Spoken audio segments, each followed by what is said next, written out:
This is Andia speaking, reviewing H.C. Nitter's blues album for the Neoborn And Andia show. This artist is from Norway. He has instrumentals, he has singing versions as well, and they're about to have a 15-song album coming out, and they would be releasing one song, at a time, to culminate in the body of work that is an album. Albums are still good, everybody goes, yeah, you need to release singles, and that's true, but if you can release at the end of that period, release that whole body of work with all the connective tissue that binds each track and each mood together, it is a big deal. Hearing the tracks on YouTube, all of their tracks are sung in Norwegian. I've actually been to Norway. I was touring there in the mid-90s, and I know that the Norwegians are mad for music, because they got all those fjords and the mountainous regions, and they're oil rich, most of them, so not that matters, but they are when we toured there, it was amazing. We couldn't believe the response. In that respect, HC tries to do, it says in his write-up here that he tries to inject some humour into his live shows, which I think is pretty unique, right? Because these days you can't just, you can do something which is pretty standard, but if you can put a spin on it, from a different angle, so it stands out from the rest, then you're already a winner. So HC, it says in his write-up, sort of putting some humour into his shows, which you would think intuitively that kind of goes against blues, because I would love to see this in action, actually. The thing with blues is that there is a steady, stable market. It's in marketing terms, it's like a sticky price for products, which it could be food, it can be fuel, it can be a luxury item, it can be whatever it is, but people will just pay a certain price, and the market just it doesn't necessarily fall below this price. And I think this is the same thing with these genres. That is which is blues, which is rock, which is rap, which is whichever main genre you want to care to mention. They all have these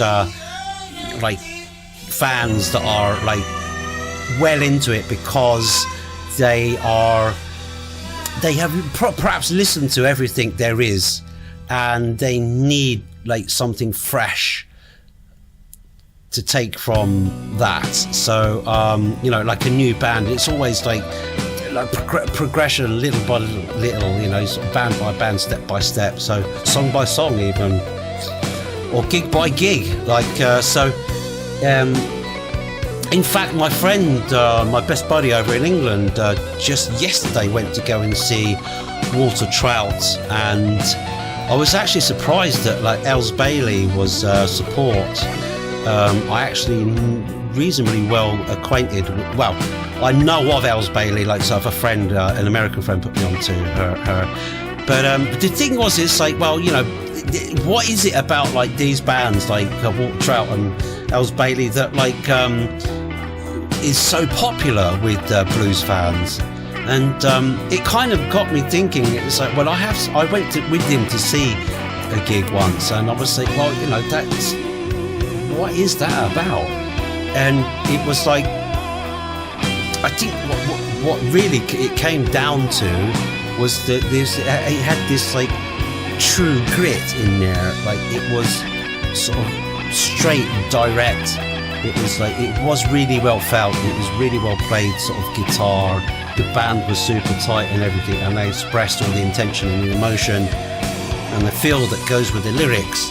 There is this these rough edges, which you can glimpse the grit in there, let's say, which gives it this super realistic element to it. And I think that's what blues fans tend to gravitate towards. I think blues is one of these things that you get die-hard fans of you know, they hear something, they see something special, it's something fresh, and they think, what is that? What is it they can get a hold of? And I think if we can provide that, like, rawness, I think HC Nitter has like this 15-track song coming out, and partnered with Axel Duran, who lives in Mexico.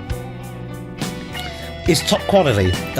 You know, it's right up there with the best. So one of these things is you just have to tread the boards. You have to get out there and just do gigs and get known, or be lucky with, like, sort of meeting the right person or something like that to sort of take it to the next level. If you check out HC's YouTube channel, he's got quite a few like songs on there. Some are instrumentals and some he sings. It's all in Norwegian. That's no biggie. It's for that market anyway. So, you know, it's like much like Finnish bands that just sing in Finnish. Loads and loads and loads of Finns like it. So it's the same thing applies. All good things come to those that are patient and just keep going.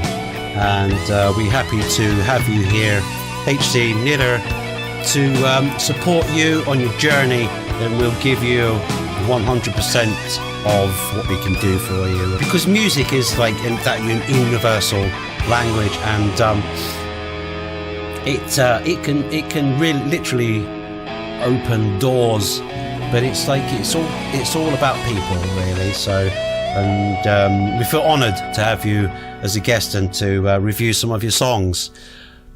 Okay, thank you for listening.